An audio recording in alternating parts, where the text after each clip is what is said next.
The thunder crashed against the windows of Wellington Manor like angry fists demanding entry. Victoria Hayes pulled her wool cardigan tighter around her shoulders as she made her final rounds through the grand mansion. At 28, she had worked as head housekeeper for the Wellington family for 6 years. Ever since she needed a fresh start after her divorce, the storm outside seemed to mirror the restless energy she felt tonight. James Wellington, the 34-year-old heir to the Wellington construction empire, was away on business in Chicago. The massive house felt even more empty than usual without his commanding presence filling the halls. Victoria had grown accustomed to his structured routine.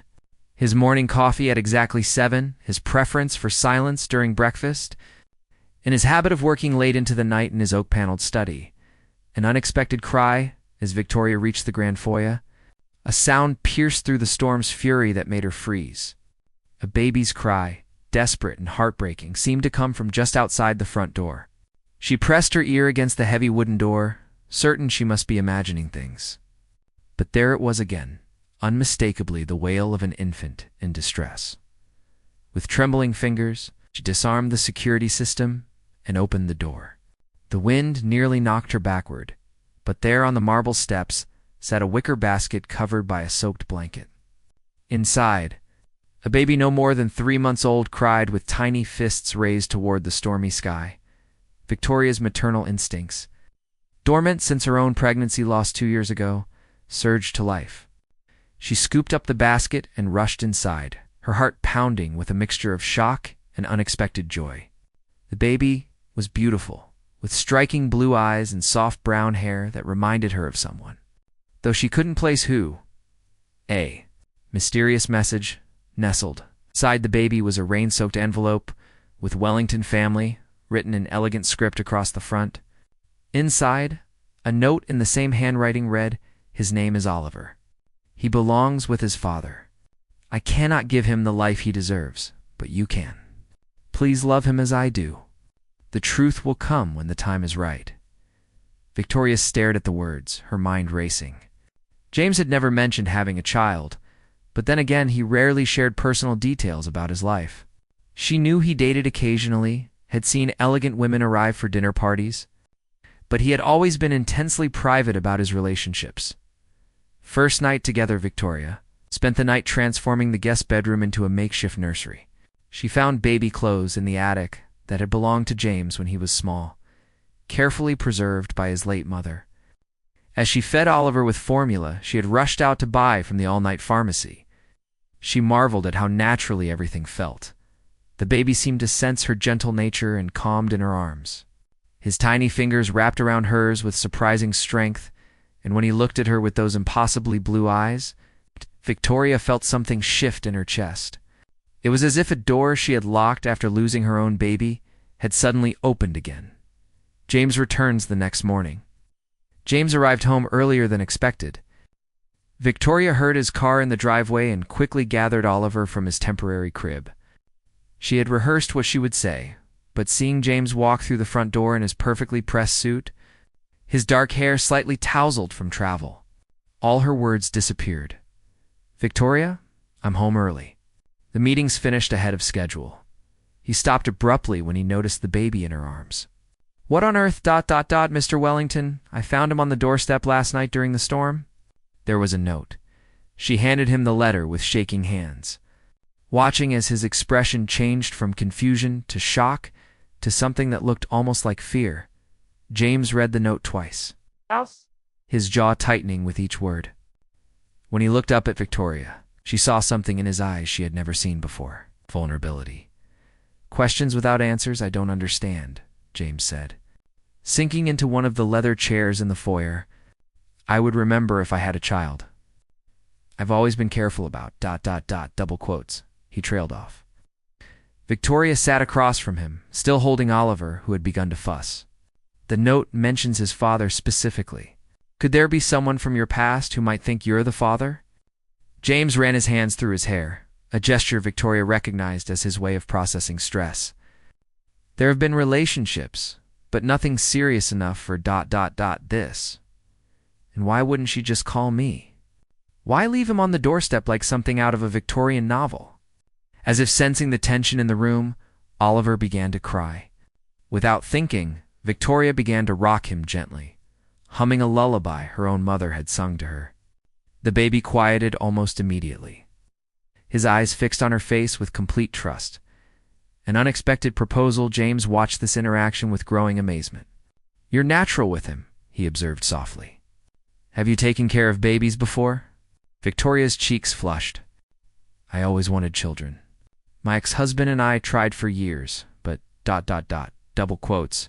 She didn't finish the sentence. But James understood. "Victoria, I need to ask you something.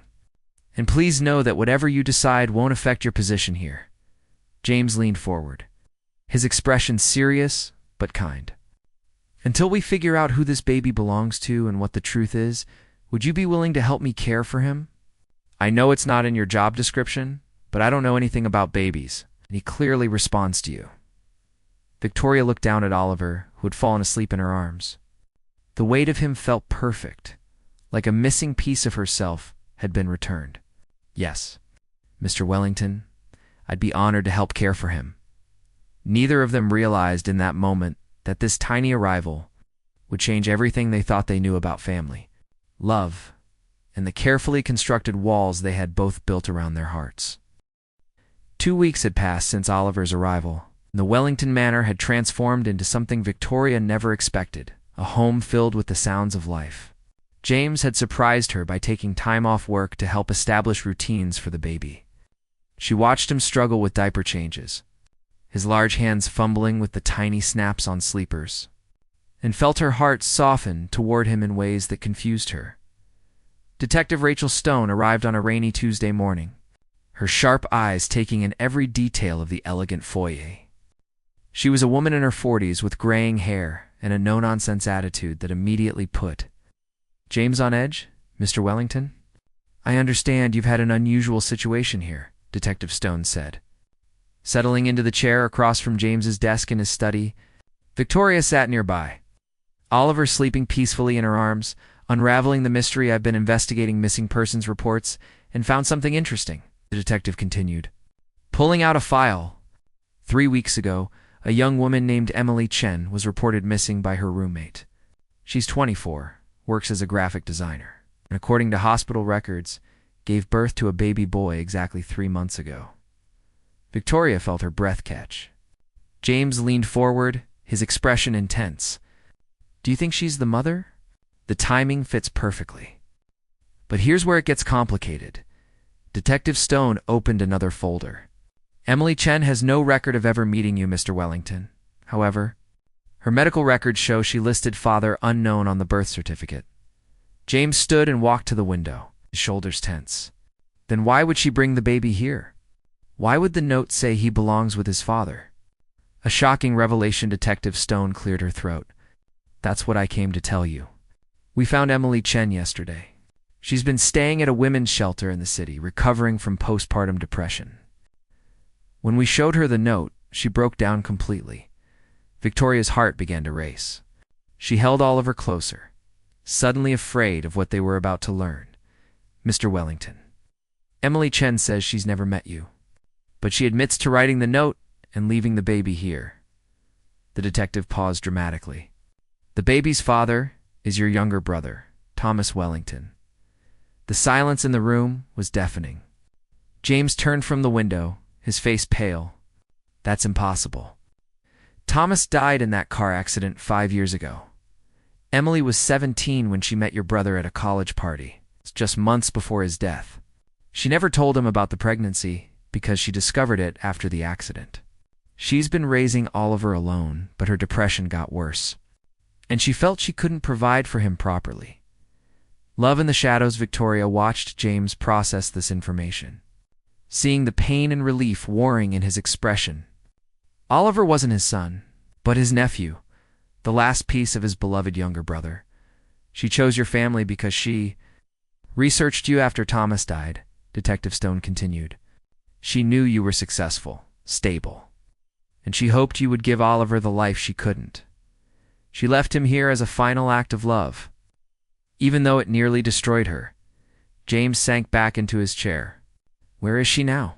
I need to meet her. She's agreed to meet with you tomorrow, but Mr. Wellington, she's not asking for the baby back. She still believes this is what's best for Oliver. The question is, what do you want to do? Hearts revealed that evening, Victoria found James in the nursery they had set up in the room next to hers. He was standing over Oliver's crib, watching the baby sleep with an expression of wonder and fear. He has Thomas's eyes, James said softly when he noticed her. I should have seen it sooner. Victoria moved to stand beside him. Over the past 2 weeks, she had fallen completely in love with Oliver, but she had also discovered feelings for James that she'd never expected. Watching him transform from a distant employer to a caring guardian had awakened something in her heart, she thought, had died with her divorce. What will you do? She asked quietly.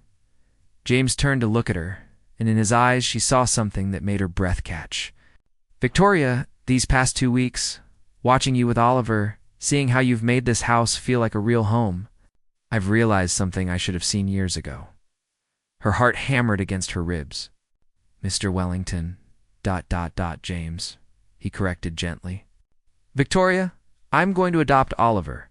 He's family, and he belongs here. But I can't do this alone, and more than that, I don't want to.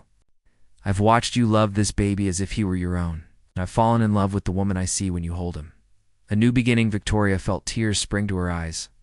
James, I care about you too, but I'm just your employee.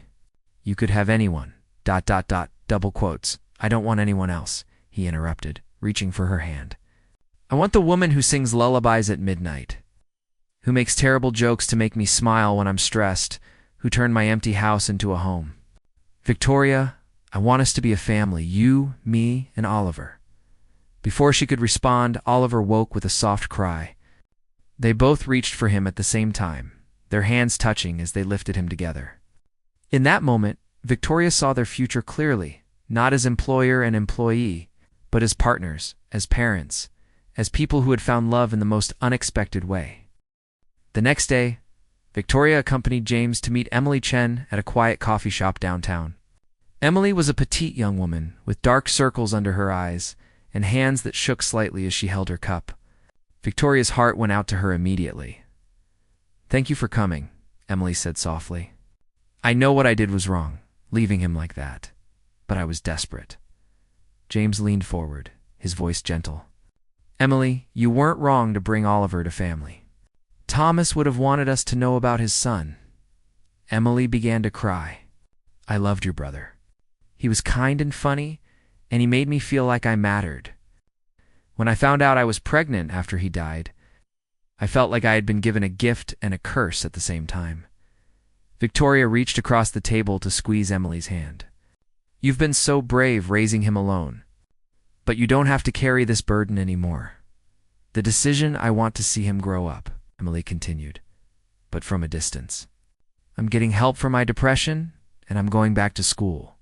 Maybe someday I'll be ready to be in his life properly, but right now, I know he's better off with you. James nodded solemnly. You'll always be welcome in our lives. Emily, Oliver should know about his mother and how much you love him. Over the following weeks, the adoption process began. Emily signed the papers with tears in her eyes, but peace in her heart.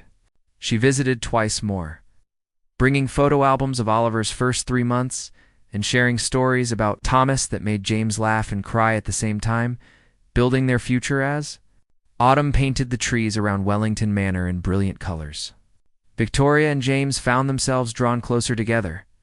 Their relationship evolved naturally from professional respect to deep friendship to something neither of them had expected to find. One evening, as they worked together to give Oliver his bath, James caught Victoria's hand in his. I have something to ask you, he said, his voice nervous. Victoria's heart skipped. What is it? I know this is unconventional, and I know we've only been together like this for a few months. But Victoria, I can't imagine my life without you and Oliver. You've made us a family. He reached into his pocket and pulled out a small velvet box. Will you marry me?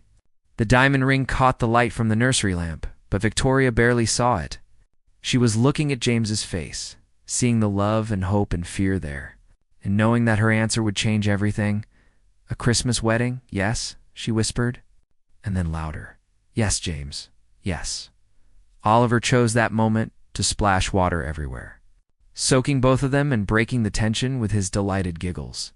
They laughed through their tears, and Victoria knew that this was what happiness felt like: messy, unexpected, and absolutely perfect. They were married on Christmas Eve in a small ceremony in the Manor's grand ballroom. Emily came, bringing a gift for Oliver and tears of joy for the family he had found. Victoria wore her grandmother's pearl necklace and carried white roses from the Manor's garden as they exchanged vows. Oliver sat in the front row in his tiny tuxedo, gurgling happily at his parents. When the minister pronounced them husband and wife, Victoria felt as if her heart might burst with joy. 5 years later, Victoria stood in the same doorway where she had first found Oliver. But now she watched him chase butterflies in the garden, while his little sister, Grace, took unsteady steps on the lawn.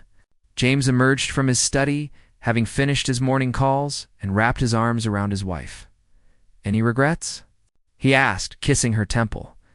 Victoria leaned back against his chest, watching their children play. Oliver had grown into a curious, loving little boy who looked exactly like the photos of his father, Thomas. Grace had Victoria's gentle nature and James's determined spirit. "Only one," Victoria said with a smile. "I wish we could thank that storm that brought him to us," James chuckled. "I think we can thank something bigger than the storm." A letter from Emily that afternoon.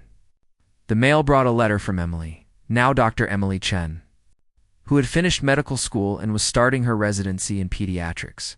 She sent photos from her graduation and a sweet note for Oliver, telling him how proud she was of the young man he was becoming. "She wants to visit for his 6th birthday," Victoria told James as they read the letter together. Of course, James agreed. "She's part of our family story, too." Victoria smiled, thinking about the journey that had brought them all together. A baby left on a doorstep during a storm had become the foundation for a love story none of them could have imagined. Sometimes the most beautiful things in life came from the most unexpected places. As the sun set over Wellington Manor, Victoria tucked both children into their beds, kissed her husband goodnight, and gave thanks for the storm that had brought them all home to each other.